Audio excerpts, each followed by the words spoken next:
उनका परिवार भले ही छोटा था, पर वे हमेशा अपने बच्चों के साथ ऐसे ही खुश रहा करते थे। सभी को वहां बातें करते देख प्रिशा और उसकी फ्रेंड्स भी वहां आ गईं। प्रिशा को वहां देखकर नैन्सी और दृष्टि, उन सभी के चेहरों के एक्सप्रेशन बदल गए थे। प्रिशा ने वहां आते ही नैन्सी से कहा, अच्छा तो तुम यहाँ अपने फ्रेंड्स के साथ साथ अपनी पूरी फैमिली को भी लेकर आई हो। जगमोहन और जानकी जी को उस लड़की की बात समझ में नहीं आई। प्रिशा ने आगे कहा, लगता है तुम्हें पार्टियों में मुफ्त का खाना खाने की आदत हो गई है, तभी तो तुम इतने सारे मेंबर्स को लेकर यहाँ आई हो। प्रिशा ने आगे जगमोहन और जानकी जी से कहा, तुम लोगों को शर्म नहीं आती जो कहीं भी मुंह उठाकर चले जाते हो। मुझे लगता है कि तुम लोगों को फ्री का खाना खाने की आदत पड़ गई है, पर इंसान को अपनी औकात से बाहर नहीं जाना चाहिए। अगर अब भी थोड़ी सी शर्म बाकी है तो अपनी बेटी को यहाँ से लेकर निकल जाओ। पता नहीं तुम जैसे गरीब लोग कहीं भी बिना बुलाए चले कैसे जाते हैं। जैसी बेशर्म लड़की वैसे ही बेशर्म उनके पेरेंट्स। इतना सुनते ही उन दोनों की आंखें नम हो गई थीं।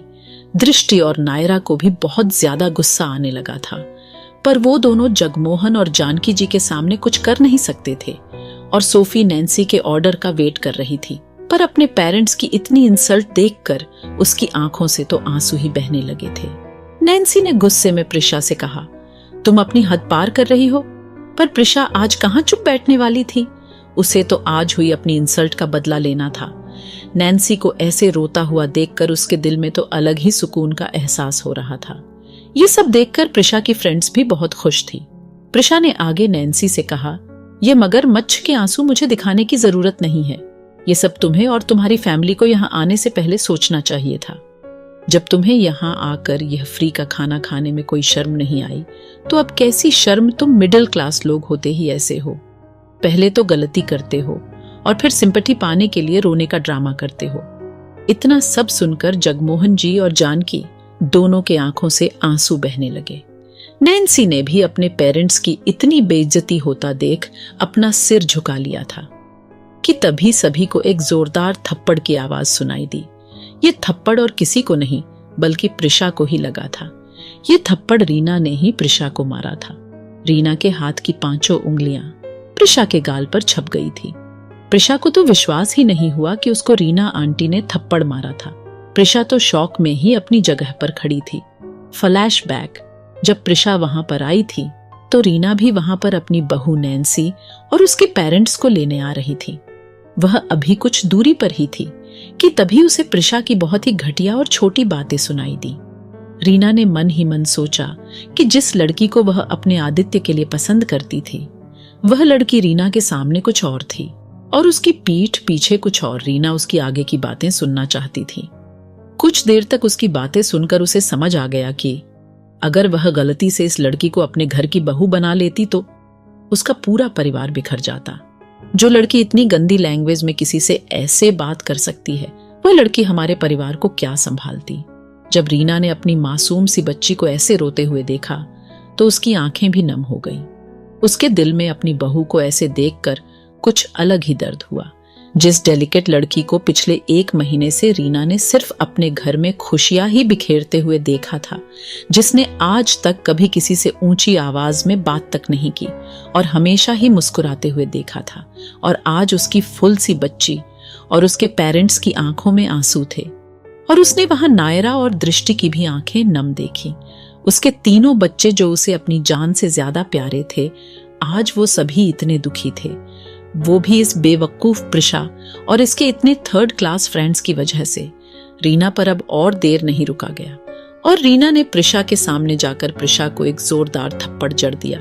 फ्लैशबैक एंड रीना ने प्रिशा से कहा, तुम होती कौन हो हमारी फैमिली को जज करने वाली, और तुमने मेरे बच्चों के बारे में क्या कहा कि उन्हें फ्री का खाने की आदत पड़ गई है। अगर ये तीनों चाहे तो पूरे शहर को जिंदगी भर फ्री का खाना खिला सकते हैं और तुम उनसे उनकी औकात पूछ रही हो। प्रिशा को रीना आंटी की बात समझ में ही नहीं आई कि वह कहना क्या चाहती है।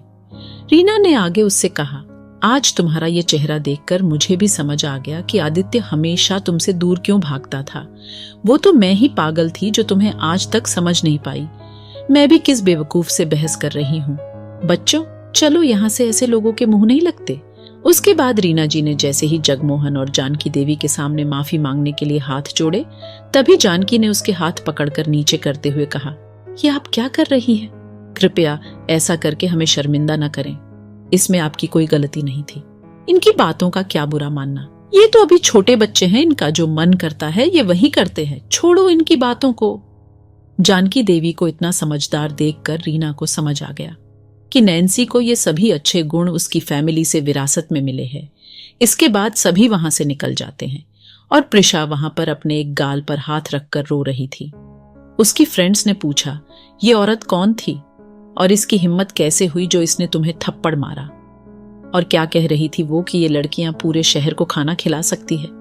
वो कुछ ज्यादा ही नहीं बोल रही थी। प्रिशा ने अपने आंसू पोंछते हुए कहा, धीरे बोलो, वह लेडी और कोई नहीं बल्कि मिसेस शर्मा थी। इतना सुनते ही उसके सभी फ्रेंड्स की आंखें फटी की फटी रह गई थी। प्रिशा ने आगे कहा, अब तो मैं इस लड़की के बारे में जानकर ही रहूंगी। मैं भी तो देखूं इन सभी लड़कियों का बैकग्राउंड क्या है। इतना कहकर प्रिशा भी अपनी सारी फ्रेंड्स के साथ आगे की तरफ चली गई। उसका ध्यान बस उन तीनों लड़कियों पर ही था कि वो किससे मिल रही थी, किससे बातें कर रही थी, और वो सभी थी किस फैमिली से। तभी उसकी नजर सामने से आते हुए आदित्य पर पड़ी, जो किसी मास्क पहने आदमी से बातें करते हुए आ रहा था। उसके साथ 20 से ज्यादा पर्सनल बॉडीगार्ड चल रहे थे। प्रिशा ने अपनी फ्रेंड्स को बताते हुए कहा कि देखो, जो आदमी मास्क पहने हुए आदित्य के साथ आ रहा है, जानती हो वह कौन है? उसकी सभी फ्रेंड्स ने नामे सिर हिला दिया। तुम्हें पता है वह दुनिया के सबसे अमीर आदमियों में से एक मिस्टर RSR है। उसकी फ्रेंड्स ने कहा, कहीं तुम हमारे साथ मजाक तो नहीं कर रही हो?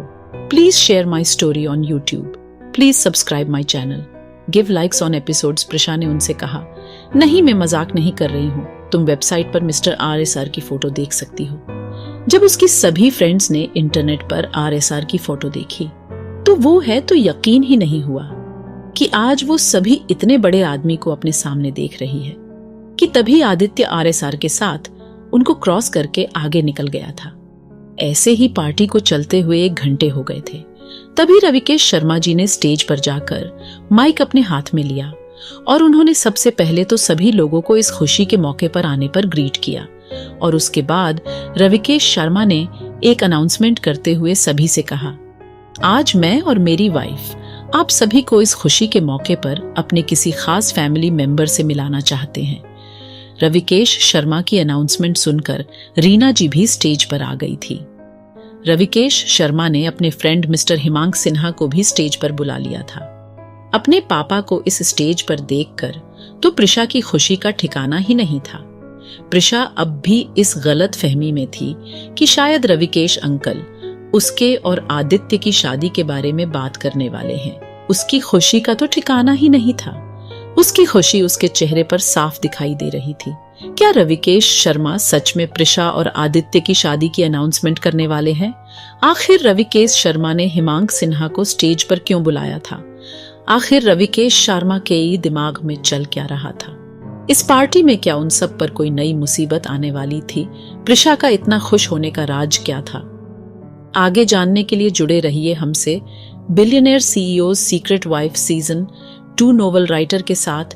Please guys follow my YouTube channel Nitesh novel writer और give likes and comments on my story billionaire CEO secret wife season 2। Ravikesh Sharma ने अपने फ्रेंड मिस्टर हिमांक सिन्हा को भी स्टेज पर बुला लिया था। अपने पापा को स्टेज पर देखकर तो प्रिशा की खुशी का ठिकाना ही नहीं था। प्रिशा अब भी इस गलत फहमी में थी कि शायद रविकेश अंकल उसके और आदित्य की शादी के बारे में बात करने वाले हैं। उसके बाद दोनों ने कहा कि आज हम आप सभी को अपनी बहू से मिलाना चाहते हैं। प्रिशा ये सुनकर मन ही मन खुश हो रही थी। उसके तो मन में लड्डू फुट रहे थे। आखिर आज उसके बचपन का सपना जो सच होने वाला था, वो अभी कुछ देर पहले हुई घटना को भूल चुकी थी। उसने मन ही मन खुद से कहा, एक बार मेरी शादी मिस्टर आदित्य से हो जाए, फिर तो मैं इस रीना शर्मा से आज के थप्पड़ और अपनी इंसल्ट का बदला लेकर ही रहूंगी। प्रिशा का मन तो ऐसे कर रहा था कि वह जल्दी से दौड़कर स्टेज पर चले जाए। उसका दिमाग कह रहा था कि अपना नाम सुनकर ही वह स्टेज पर जाए, जिससे उसका इंप्रेशन लोगों पर बहुत अच्छा पड़ेगा।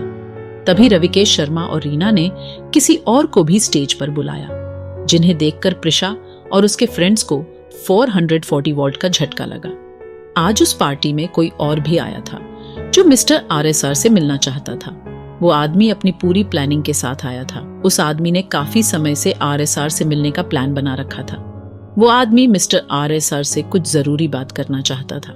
उसे काफी दिनों से मिस्टर RSR की अपॉइंटमेंट नहीं मिली थी।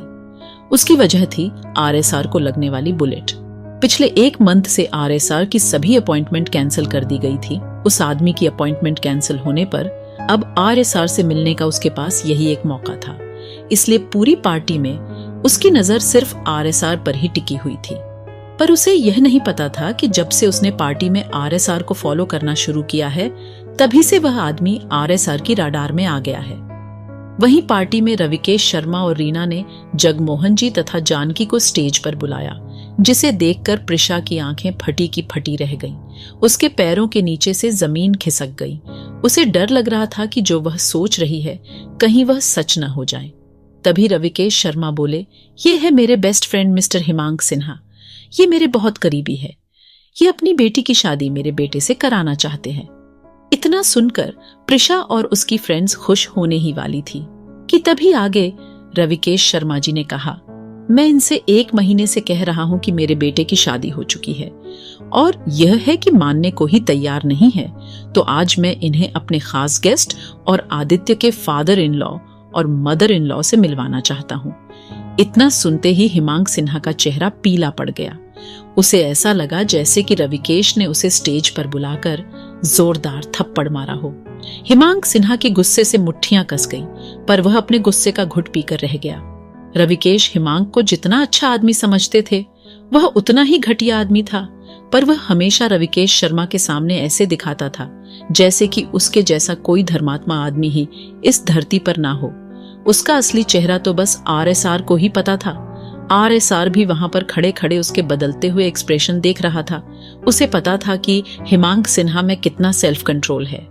RSR के चेहरे पर एक हल्की सी मुस्कान थी। RSR 100% श्योर था कि इस पार्टी में आज जरूर कोई ड्रामा होने वाला है, पर वह इस ड्रामे के लिए रेडी था। जगमोहन और जानकी जी ने स्टेज पर आकर सभी लोगों को ग्रीट किया। हिमांक सिन्हा उन दोनों घिन भरी नजरों से देख रहा था। उसके चेहरे की झूठी मुस्कान साफ दिखाई दे रही थी। रविकेश शर्मा ने आगे कहा कि मैं सिक्योरिटी पर्पस की वजह से आप सभी को अपनी बेटी जैसी बहू से तो नहीं मिलवा सकता। तभी रीना ने उसके हाथ से माइक लेते हुए कहा, पर हमारी बेटी इस वक्त हमारे साथ इसी पार्टी में मौजूद है और अपने पापा के बर्थडे को काफी एंजॉय कर रही है। तो मैं आप सभी से इतना ही कहना चाहूंगी कि आप सभी इस दिन को अच्छे से एंजॉय करें। अब तो आप सभी लोगों को पता लग ही गया होगा कि हमारा बेटा अब सिंगल नहीं है, तो प्लीज अब उसके लिए रिश्ता देखना बंद कीजिए। और थैंक यू आप सभी का इतना प्यार दिखाने के लिए। रीना के वर्ड्स सुनकर तो प्रिशा के तन बदन में आग सी लग गई थी। उसे इतना तो पता चल गया था कि उन तीनों लड़कियों में से एक आदित्य की वाइफ है, पर उसे एक्यूरेट नहीं पता था कि आखिर वह है कौन। अनाउंसमेंट खत्म होने के बाद सभी स्टेज से उतरकर खाने की टेबल के पास चल दिए। वहां पर पूरी फैमिली के लिए टेबल अरेंज की गई थी। वहां फैमिली के अलावा किसी दोस्त या बाहर वाले की एंट्री नहीं थी। सिर्फ प्रिशा ने ही RSR को देखा था। उसके पापा को भी RSR के बारे में नहीं पता था। उन सभी के साथ चलते हुए अनिकेत ने रविकेश से कहा, यार तुमने कभी बताया नहीं जगमोहन जी के बारे में। रविकेश ने अनिकेत जी से कहा कि जगमोहन जी एक मिडिल क्लास फैमिली से है, पर वो अपने दिल से और बिहेवियर से बहुत ही बड़े आदमी हैं। उन्होंने अपनी बेटी को ऐसे संस्कार दिए हैं जो हर पिता अपनी बेटी और बहू में चाहता है। बस इससे ज्यादा मैं आपको उनके बारे में और कुछ नहीं बता सकता। और ये मैरिज भी अरेंज है ना कि लव मैरिज है। बस फर्क इतना है कि ये समझो ये शादी आदित्य की बड़ी मां ने तय की है, जिसकी बात को हम में से कोई भी नहीं टाल सकता। जगमोहन जी जानकी जी के साथ आगे डिनर टेबल के लिए निकल गए थे। प्रिशा थोड़ी दूरी पर खड़े होकर सारी बातों को बेडे ध्यान से सुन रही थी। तभी वहां पर रेखा जी भी आ गई। रेखा जी सिंपल कपड़ों में थी, फिर भी वो एक एलिगेंट लेडी लग रही थी। रेखा जी ने रविकेश शर्मा से कहा, भाई साहब चलो, डिनर टेबल पर सभी इंतजार कर रहे हैं। तभी रविकेश शर्मा ने हिमांक सिन्हा से रेखा जी को इंट्रोड्यूस करवाते हुए कहा, ये ही है आदित्य की बड़ी मां। इतना सुनते ही हिमांक के एक्सप्रेशन चेंज हो गए। उसने रेखा जी को टोंट मारते हुए कहा, कि आप शायद उम्र ज्यादा होने की वजह से थोड़ा साठिया गई है, जो आपको हीरे और कोयले में अंतर नजर नहीं आता। रविकेश तो हिमांक के शब्दों को सुनकर हैरान था। उसे समझ नहीं आया कि वो किस तरीके से रेखा जी से बात कर रहा है, पर रेखा जी ने उसकी बातों पर कोई रिएक्ट नहीं किया। उन्होंने हिमांक को इग्नोर करते हुए रविकेश जी से कहा, चलिए खाना रेडी है, ये बातें तो बाद में भी होती रहेंगी। अपने आप को इग्नोर होता देख हिमांक और ज्यादा जलन से भर गया। वह पहले ही अपनी बेटी की शादी आदित्य के साथ न होने की वजह से बहुत ही ज्यादा फ्रस्ट्रेट था। Please share my story on YouTube, please subscribe my channel, give likes on episodes. और रेखा जी ने वहां आकर उसकी फ्रस्ट्रेशन को और भी ज्यादा बढ़ा दिया था, और अपने आप को रेखा जी से इग्नोर होने की वजह से उसे बहुत ही ज्यादा इंसल्ट फील हुआ। यह देख उसका आक्रोश रेखा जी के लिए बहुत ज्यादा बढ़ गया था। उसने हल्के से मुस्कुराते हुए रविकेश जी से कहा, रविकेश जी, अगर आप ऐसी औरतों की बात मानने लगे जिसे दुनियादारी की समझ ही ना हो, तो समझ लेना तुम्हारी फैमिली का बर्बाद होना तय है। अगर तुम्हारे बेटे की शादी किसी बड़ी फैमिली में होती तो तुम्हारा बिजनेस एक्सपैंड होता, पर तुमने ऐसी औरत की बात मानकर खुद ही अपने पैर पर कुल्हाड़ी मार ली है। ये औरतें खुद तो कभी आगे नहीं बढ़ पाती, और अगर इनकी थोड़ी पूछ होने लगे तो ये अपने आप को किसी महारानी से कम नहीं समझती है। मैं तो रविकेश तुमसे इतना ही कहूंगा। अभी हिमांक सिन्हा ने इतना ही बोला था कि तभी वहां एक जोरदार थप्पड़ लगने की आवाज सुनाई दी। ये थप्पड़ हिमांक सिन्हा को पड़ा था। जब उसने देखा कि ये थप्पड़ उसे किसने मारा तो हैरानी से वो अपनी जगह पर ही जम गया। आखिर हिमांक सिन्हा ने रेखा जी की इतनी इंसल्ट क्यों की? रेखा जी की इंसल्ट करने पर रविकेश जी का रिएक्शन क्या होगा? किसने हिमांक सिन्हा को जोरदार थप्पड़ जड़ा था? किसको देखकर हिमांक सिन्हा हैरानी से अपनी जगह पर ही जम गए थे?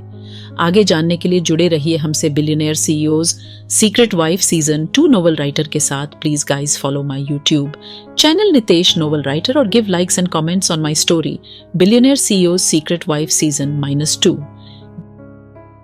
अभी हिमांक सिन्हा ने इतना ही बोला था कि तभी वहां एक जोरदार थप्पड़ लगने की आवाज सुनाई दी। ये थप्पड़ हिमांक सिन्हा को पड़ा था। जब उसने देखा कि ये थप्पड़ उसे किसने मारा तो हैरानी से वो अपनी जगह पर ही जम गया। उसको थप्पड़ और किसी ने नहीं बल्कि आदित्य शर्मा ने ही मारा था। इस थप्पड़ की वजह से हिमांक ने अपने आप को बहुत ही इंसल्टेड महसूस किया। उसने अपनी जेब से एक पिस्टल निकाली और आदित्य पर तान दी। इस सीन को देखकर वहां सभी लोग बहुत डर गए। हिमांक शर्मा मेंशन में आता रहता था और रविकेश ने भी गार्ड से हिमांक की चेकिंग करने से मना किया हुआ था। रविकेश और रेखा जी आदित्य पर पिस्टल का एम देखकर डर गए थे। रेखा जी ने बिना कुछ सोचे जल्दी से आदित्य को अपने पीछे कर लिया और अब पिस्टल का एम रेखा जी की तरफ था। पार्टी में आए सभी लोग इस सीन को देखकर हैरान थे। वह सभी आपस में बातें कर रहे थे कि यह लेडी कौन है और यह हिमांक उन पर पिस्टल तान कर क्यों खड़ा है। वहां कोई और भी था जिसके हाथों में पकड़ा हुआ वाइन का ग्लास टूटकर चूर चूर हो गया था। उसकी आंखें अंगारों के समान लाल थीं। कोई अगर एक पल के लिए भी उसकी आंखों में देख ले तो अंदर तक उसकी रूह कांप जाए। हिमांक को नहीं पता था कि उसने डेविल को गुस्सा कर दिया है, पर अब बहुत देर हो चुकी थी। अब तो भगवान भी उसे आकर नहीं बचा सकते थे। रविकेश और आदित्य का ध्यान तो हिमांक की तरफ था ही नहीं। वो तो बस इधर उधर किसी को देख रहे थे। उनको देखकर हिमांक भी कंफ्यूज हो रहा था। रेखा जी भी हिमांक को देखकर मुस्कुरा रही थी। रेखा जी को मुस्कुराता हुआ देखकर हिमांक तो गुस्से में अपनी सुध-बुध खो बैठा था। अपने पापा को गुस्से में देखकर प्रिशा भी डर गई थी। हिमांक ने पिस्टल के ट्रिगर पर अपनी उंगली रखी और जैसे ही वह ट्रिगर दबाने को हुआ तभी वह जोर से चिल्ला उठा। उसका हाथ जिससे उसने पिस्टल पकड़ी हुई थी कटकर जमीन पर गिरा हुआ था और हिमांक दर्द में चिल्ला रहा था। किसी को समझ नहीं आया कि यह सब कैसे हुआ। न ही वहां पर किसी ने कोई हथियार देखा और न ही किसी को हमला करते हुए देखा। बस रेखा जी ने तेज आवाज में इतना कहा कि कोई बात नहीं, इसे छोड़ दो, मैं नहीं चाहती कि पार्टी का माहौल और बिगड़े। उसके बाद रेखा जी वहां से डिनर टेबल की तरफ चली गई। रविकेश शर्मा और आदित्य दोनों वहां से रेखा जी के पीछे पीछे चल दिए। प्रिशा ने जल्दी से वहां आकर अपने डैड को संभाला। मिस्टर हिमांक सिन्हा का फेस दर्द से पीला पड़ गया। उसे समझ नहीं आया कि उसके साथ ये क्या हो गया। उसके हाथ से खून बहे जा रहा था, पर किसी ने भी वहां पर आकर उसकी हेल्प करने की हिम्मत नहीं की। प्रिशा और उसकी फ्रेंड्स ने मिलकर हिमांक को उठाया और उसे वहां से हॉस्पिटल के लिए ले जाने लगे। पर उनके बाहर निकलते ही बहुत सारे वेपन्स से लैस गार्ड्स ने उन्हें घेर लिया। उन गार्ड्स ने दोनों तरफ खड़े होकर बीच से किसी के आने के लिए रास्ता बनाया। ब्लैक मास्क लगाए हुए एक आदमी किसी मॉडल की तरह चलते हुए वहां पर आ रहा था। उस आदमी को देखकर प्रिशा और उसके फ्रेंड्स का शरीर ठंडा पड़ गया। वे सभी सोच रही थीं कि आरएसआर ने उन्हें क्यों रोका है। आरएसआर ने वहां आकर हिमांक के चेहरे पर एक जोरदार थप्पड़ जड़ दिया। ये सीन देखकर सभी लड़कियां डर से कांप रही थीं। हिमांक को पता ही नहीं था कि ये आदमी कौन है और इसने मुझे क्यों मारा। तभी आरएसआर ने अपनी डरावनी पर पानी की तरह शांत आवाज में कहा, आज तुम्हारी किस्मत अच्छी है कि मेरी माँ ने तुम्हें छोड़ने को कहा, नहीं तो अभी तक तुम किसी और ही दुनिया में होते। आज ये तुम्हारी आखिरी गलती थी।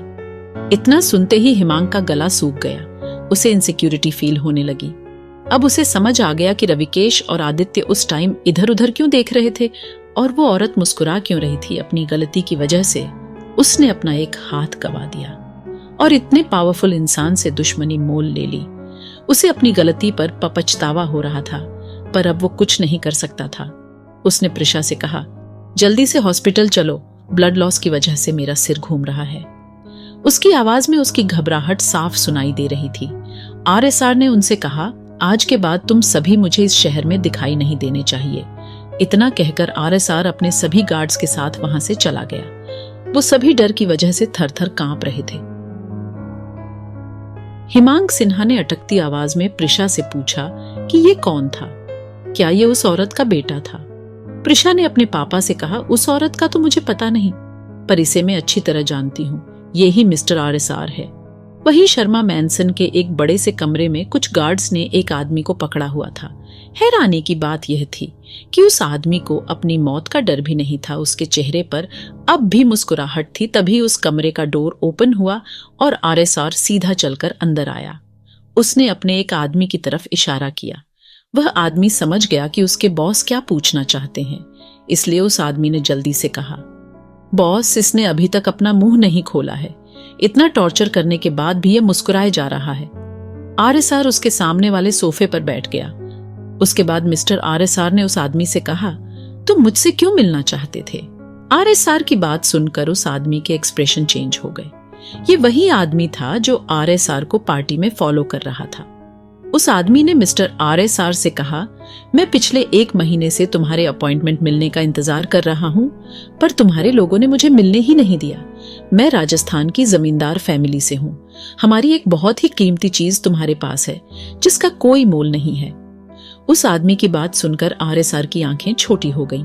उस आदमी ने आगे कहा, मैंने अपने खास आदमी से पता लगवाया कि तुम्हारे मैनसन में हमारे परिवार का अनमोल खजाना है, जिसे देखने के लिए पिछले 26-27 सालों से हमारी आंखें तरस गई हैं। वह हमारे बड़े भाई की आखिरी निशानी है। और उस आदमी की आंखों से आंसू बहने लगे थे। उस आदमी ने अपनी नम आंखों से कहा, मुझे नहीं पता कि तुम्हारा उससे क्या रिश्ता है, पर हम अपने घर की बेटी से मिलना चाहते हैं। इतना सुनते ही मिस्टर आरएसआर की भौहें टेढ़ी हो गईं। मिस्टर आरएसआर वैसे तो काफी हद तक उसकी बात समझ गए थे, पर वह पूरी बात उस आदमी के मुंह से ही सुनना चाहता था। इसलिए मिस्टर आरएसआर ने अपनी कठोर आवाज में उस आदमी से कहा, तुम्हारे कहने का क्या मतलब है। उस आदमी ने आगे कहा, मेरा नाम ऋषि वर्धन है और मैं वर्धन फैमिली का छोटा बेटा हूं। हमें पता चला है कि दृष्टि, जो हमारे बड़े भाई यशवर्धन और स्नेहा भाभी की आखिरी निशानी है, वो तुम्हारे पास है। उसके दादाजी बरसों से उसका इंतजार कर रहे हैं। ऋषिवर्धन ने आगे कहा, हम सिर्फ अपनी बेटी को एक बार देखना चाहते हैं, क्योंकि हम उसे चाहकर भी अपने साथ नहीं ले जा सकते हैं। हमें पता है कि वह तुम्हारे साथ रहकर ही सुरक्षित है। अगर गलती से भी उन्हें पता चल गया कि यशवर्धन की बेटी कहाँ है, तो पूरे शहर में ऐसा तूफान आएगा जिसकी मैं और आप कल्पना भी नहीं कर सकते। उसकी बात को सुनकर आरएसआर के चेहरे पर एक मुस्कान आ गई। उसने मुस्कुराते हुए ऋषिवर्धन से कहा, तुम जानते हो उस लाडकी और मेरा रिश्ता क्या है। ऋषिवर्धन ने नामे सिर हिला दिया। आरएसआर ने अपनी बात को पूरा करते हुए कहा, अगर उस लड़की पर गलती से भी एक खरोंच भी आ गई तो मैं इस दुनिया से उस आदमी का नामो निशान मिटा दूंगा। तुम्हें पता है, जिस लड़की को तुम अपने घर की बेटी बता रहे हो, अब वह मेरी वाइफ है। इतना सुनते ही ऋषिवर्धन के एक्सप्रेशन ऐसे हो गए जैसे कि काटो तो खून नहीं। उसने कभी सपने में भी ये बात इमेजिन नहीं की थी कि दृष्टि इस दुनिया के किंग की वाइफ भी हो सकती है। वो मन ही मन सोच रहा था कि भगवान ने डेविल और एंजल की जोड़ी एक साथ कैसे बना दी, पर उसे मन ही मन इस बात की खुशी भी हो रही थी कि अब उनकी बेटी इस दुनिया के सबसे सुरक्षित हाथों में है। वो तो पहले ही इस बात से खुश है कि जब तक दृष्टि RSR मैंशन में है तब तक वह सुरक्षित है, पर उन्हें यह नहीं पता था कि वह मिस्टर RSR की लाइफ पार्टनर भी है। ऋषि अभी अपने आप में ही खोया हुआ था कि तभी RSR ने उससे कहा कि तुम किन लोगों के बारे में बात कर रहे थे। RSR की बात सुनकर ऋषि वर्धन के मुंह से आवाज ही निकलनी बंद हो गई थी। आखिर कौन थे वो लोग जो दृष्टि के पीछे पड़े थे? क्या RSR को उनके बारे में पता चल पाएगा? आगे जानने के लिए जुड़े रहिए हमसे billionaire CEO secret wife season 2 novel writer के साथ। Please guys follow my YouTube channel Nitesh novel writer और give likes and comments on my story billionaire CEO secret wife season 2। पर उसे मन ही मन इस बात की खुशी भी हो रही थी कि अब उनकी बेटी इस दुनिया के सबसे सुरक्षित हाथों में है। वो तो पहले ही इस बात से खुश था कि जब तक दृष्टि RSR मैंशन में है, पर अब तो वह मिस्टर RSR की लाइफ पार्टनर है। ऋषि वर्धन की आंखों में खुशी के आंसू साफ दिखाई दे रहे थे। उसने RSR से कहा कि मैं और पिताजी एक बार अपनी बच्ची को देखना चाहते हैं। RSR ने उससे कहा कि मैं कैसे यकीन करूं कि तुम उसे कोई नुकसान पहुंचाने नहीं आए। ये बात सुनकर अर्षिवर्धन को ऐसे लगा जैसे कि उसके दिल में किसी ने खंजर मारा हो। उसने RSR से कहा, शायद तुमने कोई गलतफहमी हुई है। हम अपनी फैमिली की बच्ची को क्यों मारेंगे? तुम्हें पता है मेरी खुद की भी एक लड़की थी, पर उन लोगों ने उसे भी नहीं छोड़ा, जिसकी वजह से मेरी वाइफ भी हमें छोड़कर चली गई।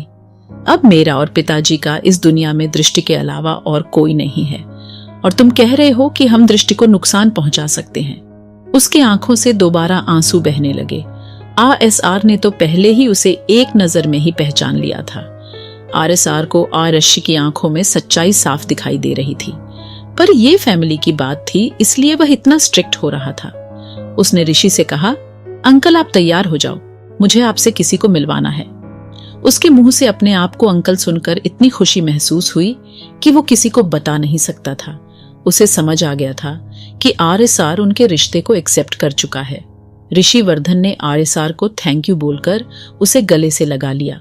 अब जाकर ऋषि को फील हो रहा था कि फैमिली होना कैसा लगता है। उसे RSR अपना ही बच्चा लग रहा था। RSR ने भी अर्षिवर्धन की फीलिंग्स को समझ लिया था और उसने कहा, अंकल आप हमारी फैमिली के ही मेंबर हो और फैमिली के लोगों के बीच में थैंक यू जैसे वर्ड्स की कोई जगह नहीं है। अर्षिवर्धन ने भी उससे खुश होते हुए कहा, सही कहा तुमने, पर तुम नहीं जानते कि तुमने आज मुझे कितना खुश किया है। तुमने आज मुझे एक जीने की वजह दी है। RSR ने कहा, अंकल जी जल्दी करो, हमें बाहर भी चलना है। ऋषि नया सूट पहनकर 2 मिनट में ही तैयार हो गया और वो दोनों बाहर निकल गए। अर्षिवर्धन की पर्सनैलिटी आज भी किसी यंग लड़के से कम नहीं थी। वो आज भी देखने में 35 साल का लड़का ही लगता था। आज रात के 10 बजे एक सुनसान सड़क पर जितेंद्र शाह के सामने कुछ आदमी खड़े थे। ये सभी वही आदमी थे जो पिछले 1 महीने से लापता थे और जिन्होंने दृष्टि को उठाने का काम लिया था। इस 1 महीने में उनकी पूरी गैंग को माफिया से गायब कर दिया गया था। उनमें से एक आदमी ने जितेंद्र से कहा, तुमने इस बार गलत आदमी से पंगा ले लिया है, पहले तुम्हें उसका बैकग्राउंड चेक कर लेना चाहिए था। हम उस आदमी के सामने एक चींटी के बराबर भी नहीं है और वो आदमी समुंदर की ब्लू व्हेल की तरह है जो समुद्र में हमेशा शांत रहती है, और अगर उस व्हेल को गुस्सा आ जाता है तो वह सब कुछ तहस नहस करके रख देती है। तुम्हें बस इतनी सलाह देनी थी कि उस लड़की से हमेशा दूर ही रहना। कहीं ऐसा ना हो उस आदमी के गुस्से की आग तुम्हारे पूरे परिवार को तबाह कर दे। वो कहते हैं ना, विनाश काले विपरीत बुद्धि। जितेंद्र ने गुस्से में उस आदमी से कहा, तुमसे खुद तो अपना काम ढंग से हुआ नहीं है और आ गए मुझे ज्ञान देने। तुम जैसे निकम्मे आदमी मैंने आज तक अपनी लाइफ में नहीं देखे। तुम्हें अभी शाह फैमिली की पावर का अंदाजा नहीं है, और देखना उस लड़की का तो मैं क्या हाल करता हूं कि उसे हमेशा याद रहेगा कि किन लोगों से भूल कर भी दुश्मनी मोल नहीं लेनी चाहिए। उसने मेरी छोटी बहन की जो इंसल्ट की, उसका हर्जाना तो उसे चुकाना ही पड़ेगा। इतना कहकर जितेंद्र ने अपने हाथ से जलती हुई सिगार फेंकी और वहां से निकल गया। उन आदमियों के लीडर ने कहा, इसीलिए कहते हैं कि मूर्खों को कभी सलाह नहीं देनी चाहिए।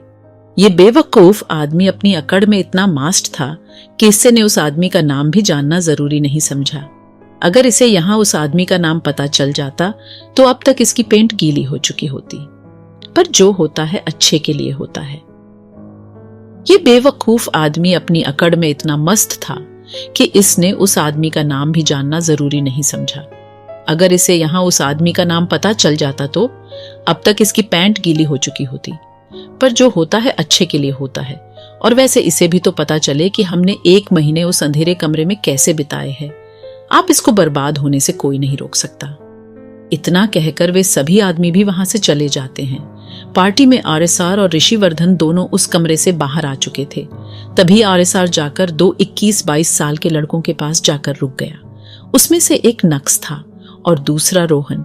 वो दोनों शौर्य और देवांश को खिला रहे थे। जैसे ही ऋषिवर्धन की नजर शौर्य के साथ खेलते हुए नक्स पर पड़ी, जिसे देखकर ऐशी अपनी जगह पर ही खड़े खड़े फरीज हो गया। उसे यकीन ही नहीं हो रहा था कि ऐसा कैसे हो सकता है। उस लड़के का फेस बिल्कुल उसके बड़े भाई यशवर्धन से मिल रहा था। वैसे ही नाक, वैसे ही पतले होंठ और बिल्कुल वैसा ही खिलखिलाता हुआ चेहरा। ऋषिवर्धन अपने आंसुओं पर कंट्रोल नहीं कर पा रहा था। अगर कोई ध्यान से ऋषि को देखता तो वह समझ जाता कि ऋषिवर्धन की आंखें नम हो चुकी है। ये उसकी लाइफ का सबसे बड़ा सरप्राइज था। उसको और उसके पिताजी दोनों को ही नहीं पता था कि यशवर्धन का एक लड़का भी है। आरएसआर ने ऋषि को नॉर्मल होने के लिए कहा। ऋषिवर्धन ने भी बड़ी मुश्किल से अपने आप को संभाला था। आरएसआर ने नक्स को आवाज देकर बुलाया। नक्श शौर्य को गोद में लिए वहां पर आया। उसने ऋषिवर्धन को भी ग्रीट किया। नक्श ने ऋषि को ग्रीट करने के बाद आरएसआर से कहा, बताइए जीजू। आरएसआर ने कहा, ये हमारे फैमिली फ्रेंड है। इन्हें तुम जाने पहचाने से लगे, इसलिए ये बस तुमसे मिलने के लिए आ गए। ऋषि ने नक्श से कहा, मुझे तुम्हारी शक्ल बिल्कुल मेरे बड़े भाई के जैसी लगी। मैं भी ये देखकर हैरान था कि कोई इतना सेम टू सेम कैसे हो सकता है। पता नहीं क्यों तुमसे मिलकर एक अलग ही सुकून सा मिला है। नक्श ने ऋषि से कहा, इस दुनिया में एक ही चेहरे के काफी लोग रहते हैं। हो सकता है इसलिए मेरा चेहरा आपके बड़े भाई से मिलता हो। पता नहीं क्यों अंकल, आप भी मुझे कुछ जाने पहचाने से लग रहे हो। ये सुनकर तो ऋषिवर्धन के मन में तो खुशी की लहर सी दौड़ गई। ऋषि ने कहा, बड़ा प्यारा बच्चा है। ये बच्चा किसका है? नक्श ने कहा, ये विक्रम जीजू और नायरा दीदी का लड़का है। ऋषि उन दोनों को जानता था। उसके असिस्टेंट ने उसे पहले ही सब कुछ बता दिया था। उसे पता था कि नायरा वही लड़की है जिसने दृष्टि के लिए उन बॉडीगार्ड्स को मारा था। ऋषि के मन में कहीं न कहीं ये बात भी थी कि कहीं आरएसआर और दृष्टि के भी बच्चे ना हो। उसने सोचा, अब भगवान इतनी ज्यादा खुशी एक साथ किसी को कहां दे सकता है। वो अभी सोच ही रहा था कि तभी उसे पीछे से किसी की बहुत ही क्यूट और प्यारी सी पापा बोलने की आवाज सुनाई दी। जैसे ही उसने पीछे मुड़ कर देखा तो शिवम अपने हाथों में एक छोटी सी क्यूट डॉल को लेकर आ रहा था। शिवम ने आते ही कहा, भाई सॉरी, मुझे इसे आपके पास नहीं लाना चाहिए था, पर ये जिद करके बैठी थी कि आपके पास जाना है। ये मानने को ही तैयार नहीं थी। अब क्यूटी पाई शरारती हो गई है। देवांशी ने भी बड़े प्यार से पापा कहते हुए आरएसआर की गोद में जाने के लिए जंप लगाने लगी। आरएसआर ने अपनी एंजल को बड़े प्यार से अपनी गोद में ले लिया। ऋषि ने देखा कि कितनी प्यारी और छोटी बच्ची है। क्या ये आरएसआर और दृष्टि की बच्ची है? इसकी गहरी नीली आंखें तो आरएसआर पर ही गई हैं। इसका मतलब वह सही सोच रहा है। इसने आरएसआर को पापा भी कहा है। ये जरूर आरएसआर और दृष्टि की ही बच्ची है। ये सब देखकर ऋषिवर्धन तो खुशी से फूले ही नहीं समा रहा था। अभी वो खुश हो ही रहा था कि तभी उसने कुछ ऐसा देखा कि उस सीन को देखकर ऋषिवर्धन शॉक ही हो गया। आखिर ऋषिवर्धन ने ऐसा क्या देखा जिसे देखकर वह शॉक हो गया? और क्या होगा जितेंद्र का अगला कदम? क्या दृष्टि पर आने वाली है कोई और नई मुसीबत? स्टोरी आगे और भी इंटरेस्टिंग है।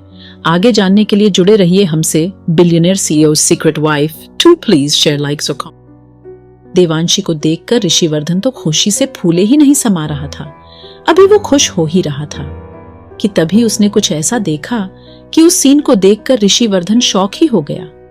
एक तो वह एक्टर शिवम को देखकर पहले ही शॉक था। ऋषि ने देखा एक लड़का छोटे से बच्चे को वहां लेकर आया और वो देखने में बिल्कुल आरएसआर जैसा लग रहा था। ये देखकर उसे समझ नहीं आ रहा था कि ये बच्चा आरएसआर का है या वो बच्ची आरएसआर की है। ऋषिवर्धन बहुत ज्यादा कंफ्यूज था कि तभी रोहन ने कहा, भाई आज इसे भी बस अपने पापा ही चाहिए। देवांश ने भी खिलखिलाते हुए बड़े प्यार से कहा, पापा। आरएसआर की खुशी तो 7वें आसमान पर थी। वो अपने प्यारे बच्चों की खुशी में आज की घटना को भी भूल गया था। अब आरएसआर चेहरे पर दिख रहे गुस्से के एक्सप्रेशन खुशी के एक्सप्रेशन में बदल गए थे। उसने दोनों बच्चों को अपनी गोद में रख लिया था।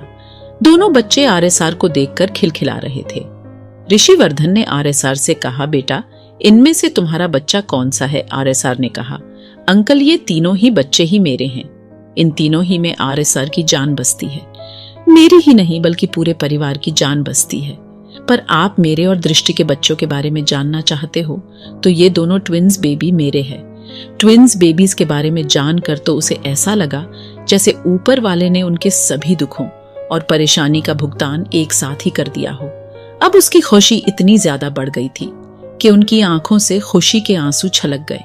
शिवम और बाकी सभी सोच रहे थे कि ये आदमी कौन है जिसे भाई ने अंकल कहा। वे तो फैमिली के लोगों के अलावा किसी को भी अपना अंकल नहीं कहते। अभी वे सब सोच रहे थे कि तभी आरएसआर ने उनसे कहा कि आप मेरा प्राइवेट कॉन्टैक्ट नंबर सेव कर लीजिए और जब भी आपको मुझसे कोई भी बात करनी हो तो आप मुझसे कॉन्टैक्ट कर सकते हैं। उन दोनों ने अपने कॉन्टैक्ट नंबर एक्सचेंज कर लिए थे। आरएसआर ने विक्रम और शिवम का प्राइवेट नंबर भी उन्हें दे दिया था। शिवम को तो कुछ समझ ही नहीं आ रहा था। आरएसआर ने दोनों बच्चों को शिवम और रोहन को वापस पकड़ाया और वो सभी आगे की तरफ ही चले थे कि तभी ऋषि ने आरएसआर से धीरे से कुछ कहा जो सिर्फ आरएसआर ने ही सुना था। और उसके बाद ऋषिवर्धन उस पार्टी से निकल गया था। उसकी बात सुनकर आरएसआर के एक्सप्रेशन चेंज हो गए थे। उसके चेहरे पर फिर से कठोर भाव आ गए थे। ऋषिवर्धन ने कहा कि मैंने तुम्हारा कॉन्टैक्ट नंबर बस इमरजेंसी के लिए लिया है। हमारा मोबाइल शायद अब भी ट्रेसिंग पर हो। और हाँ, एक इम्पोर्टेंट बात, तुम्हें जल्द से जल्द पिताजी से मिलना होगा। ये हमारे चारों बच्चों की लाइफ का सवाल है। पहले तो मुझे दृष्टि को लेकर इतनी टेंशन नहीं थी, पर अब मैं अपनी वजह से इन सभी बच्चों के लिए परेशानी पैदा नहीं कर सकता। इसलिए मैं अभी दृष्टि से नहीं मिलूंगा और जितनी जल्दी हो सके तुम पिताजी से बात करो। इस पर आरएसआर ने कहा, मैं इसी वीक अपना स्केड्यूल से टाइम निकालकर उनसे मिलता हूँ। उसके बाद ऋषिवर्धन वहां से निकल गया। आरएसआर और वे सभी डिनर टेबल पर चले गए। अक्षिता और आरव ने मैचिंग डिजाइनर कपड़े पहने हुए थे। दृष्टि आरव को छेड़ते हुए कह रही थी कि वाइफ के आने के बाद तो तुम हमारे लिए कपड़े डिजाइन करने ही भूल गए हो। सही कहाँ है, किसी ने वाइफ के आगे किसी को और कोई कहाँ याद रहता है। आरव ने कहा, नहीं भाभी, आपको हम कैसे भूल सकते हैं। इस बार आपके सीरीज प्रीमियर के लिए आप दोनों के लिए सबसे बेस्ट ड्रेस डिजाइन कर रहा हूं, जिसे सब देखते रह जाएंगे और दोनों ड्रेस कॉम्बिनेशन में है। ऐसे ही सभी हंसी मजाक करते हुए डिनर कर रहे थे। डिनर में किसी ने भी कुछ दिन पहले हुई घटना का जिक्र नहीं किया क्योंकि बच्चों को इस बारे में कुछ नहीं पता था। डिनर के बाद सभी अपने अपने घर चले गए। दृष्टि ने दोनों बच्चों को सुलाया। अब देवांशी भी कभी कभी दृष्टि के पास सो जाया करती थी, पर उसके सोने के बाद शिवम उसे अपने कमरे में ले जाता था क्योंकि उसे बिना देवांशी के नींद नहीं आती थी। देवांशी के जाने के बाद दृष्टि रुद्र के ऊपर आकर बैठ गई और उसे सेड्यूस करने लगी। रुद्र ने भी उसे ऐसी जगह से पकड़ लिया जिससे से वो शर्म से लाल हो गई। दृष्टि ने पहल करते हुए अपने लिप्स रुद्र के लिप्स पर रख दिए और कुछ देर बाद तक किस करने के बाद उन दोनों का कंट्रोल खो चुका था। फिर वो दोनों एक दूसरे में खो चुके थे। अगर कोई भी इस टाइम उनके डोर के बाहर खड़ा होता तो वह आराम से समझ सकता था कि अंदर चल क्या रहा है। सुबह का वक्त एकनाथ गुरुजी आरएसआर मेंशन आए हुए थे। उन्हें कल सुबह होने वाले महामुकाबले के लिए दृष्टि से बात करनी थी। दृष्टि ने इस मुकाबले में पार्टिसिपेट करने के लिए पहले से ही प्लानिंग कर ली थी। वो पिछले 1 महीने से आरएसआर से जिद कर रही थी कि उसे और नायरा को भी एकनाथ गुरुजी से मार्शल आर्ट की कुछ टेक्निक सीखनी है। पहले तो आरएसआर ने मना कर दिया था, पर कुछ सोचने के बाद उसने दृष्टि से कहा कि तुमको अगर एकनाथ गुरुजी से कुछ सीखना है तो इसके बारे में तुम्हें उनसे खुद ही बात करनी पड़ेगी। इसमें मैं तुम्हारी कोई हेल्प नहीं कर सकता, क्योंकि उसे पता था कि गुरुजी उन्हें ट्रेंड करने के लिए 99% मना ही करेंगे। सुबह गुरुजी हॉल में बैठे हुए छोटे छोटे बच्चों को खिला रहे थे। देवांशी तो बस एकनाथ गुरुजी की दाढ़ियों के पीछे ही पड़ी हुई थी। वो तो अपने छोटे छोटे हाथों से बार बार दाढ़ी के बालों को खींचती और जैसे ही एकनाथ गुरुजी दर्द में चिल्लाने की एक्टिंग करते तो वह खिलखिलाकर हंस पड़ती। गुरुजी को बच्चों के साथ खेलते खेलते है काफी देर हो गई थी। तभी उनकी नजर ऊपर से आते हैं दृष्टि और आरएसआर पर पड़ी। तीनों बच्चों ने एकनाथ गुरुजी की रेल बनाई हुई थी। ये सीन देखकर आरएसआर और दृष्टि के चेहरे पर भी मुस्कान आ गई। उन दोनों ने एकनाथ गुरुजी को हाथ जोड़कर प्रणाम किया और उसके बाद उनके साथ बैठ गए। आरएसआर ने गुरुजी से कहा, आपको मुझसे कुछ काम था? एकनाथ गुरुजी ने हंसते हुए कहा, नहीं, मैं तो इन बच्चों से मिलने के लिए आ गया था। आप इनके बिना ज्यादा दिन रहा ही नहीं जाता। आरएसआर भी गुरुजी की बात सुनकर मुस्कुरा दिया। तभी नायरा और विक्रम भी वहां पर आ गए थे। दृष्टि ने गुरुजी का ध्यान अपनी ओर आकर्षित करते हुए कहा, गुरुजी, मैं और नायरा भी आपसे मार्शल आर्ट की कुछ टेक्निक सीखना चाहते हैं। इस पर गुरुजी ने हंसते हुए कहा, तुम दोनों मार्शल आर्ट्स की टेक्निक क्यों सीखना चाहती हो? इस पर आरएसआर ने सोचा, अब तो गुरुजी की तरफ से 100% ना है। दृष्टि ने गुरुजी से कहा कि हम सेल्फ डिफेंस के लिए ये टेक्निक सीखना चाहते हैं। गुरुजी ने दृष्टि से कहा, तुम्हें पता है कि मार्शल आर्ट की टेक्निक सीखने के लिए और ज्यादा मेहनत करनी पड़ती है। दृष्टि ने कहा, गुरुजी, हम बहुत ज्यादा मेहनत करेंगे, पर हम कुछ टेक्निक्स तो सीखना ही चाहते हैं। इस पर गुरुजी ने कहा, अगर तुम दोनों सीखने के लिए इतनी दिलचस्पी दिखा रहे हो तो ऐसे में मैं क्या कर सकता हूं? तुम दोनों के पास आधे घंटे का वक्त है, जल्दी से जाओ और अपना सामान पैक कर लो। गुरुजी की इन सब बातों को सुनकर रुद्र और विक्रम दोनों हैरान रह गए। उन्हें यकीन नहीं हुआ कि गुरुजी ने आज तक विक्रम को कभी अपना शिष्य नहीं बनाया, तो फिर इन दोनों के लिए आज कैसे हाँ कर दी। पर गुरुजी की बातें उन दोनों के कहां समझ आने वाली थीं। विक्रम तो अपने मन में यही सोच रहा था कि नायरा तो पहले से ही मार्शल आर्ट्स में इतनी ज्यादा एक्सपर्ट है। अब एकनाथ गुरुजी से ट्रेनिंग लेने के बाद उसका लेवल कहां से कहां तक पहुंच जाएगा। मुझे तो उससे बचकर ही रहना होगा। और आरएसआर को तो बस यही टेंशन हो रही थी कि ये नाजुक सी लड़की कैसे इतनी हार्ड ट्रेनिंग को पूरा कर पाएगी और कैसे इतना दर्द सह पाएगी। पर इस मैटर में वह कुछ नहीं कर सकता था। वो दोनों इस बारे में सोच रहे थे कि तभी वहां पर नायरा और दृष्टि अपना बैग लेकर आ गई। वो दोनों जाने के लिए रेडी थी। उन्होंने रेखा जी से भी परमिशन ले ली थी। एक आदमी जिसकी हाइट 8 फीट की थी, उससे दूसरा आदमी कह रहा था कि कल हर हाल में तुम्हें उसे खत्म करना ही होगा। उस 8 फीट के आदमी ने भी हाँ में सिर हिला दिया। आखिर एकनाथ गुरुजी दृष्टि और नायरा को कहां लेकर जा रहे थे? आखिर एकनाथ गुरुजी के मैन में चल क्या रहा था? आखिर में दोनों आदमी कौन थे और वो दोनों कल किसको मारने की प्लानिंग कर रहे थे? आगे जानने के लिए जुड़े रहिए हमसे billionaire CEO secret wife season 2 novel writer के साथ। Please guys follow my YouTube channel Nitesh novel writer और give likes and comments on my story billionaire CEO secret wife season 2।